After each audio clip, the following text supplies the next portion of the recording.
Tort pishirishni bilmasligingiz yoki mikseringiz yo'qligi endi bahona emas. Un va kakaoni elab olasiz, razil xilitchal qo'shib, aralashtirib olasiz. 3 dona kichik tuxumchalar, o'simlik yog'i, qaynoq suvga shakar solib aralashtirib, uni ham quyib olamiz. Bir xil massa bo'lguncha aralashtirasiz. Pishib chiqqandan so'ng bo'laklarga bo'lib oldim. Biskvitimiz tayyor bo'ldi.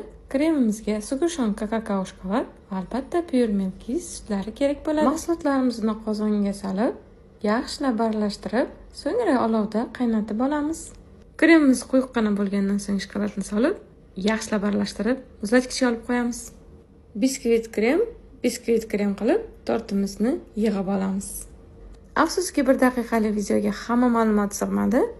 Izohlarda to'rt deb yozib qoldirsangiz, har bir qadami bilan maydalab tushuntirilgan video darslikni sizga tashlab beraman.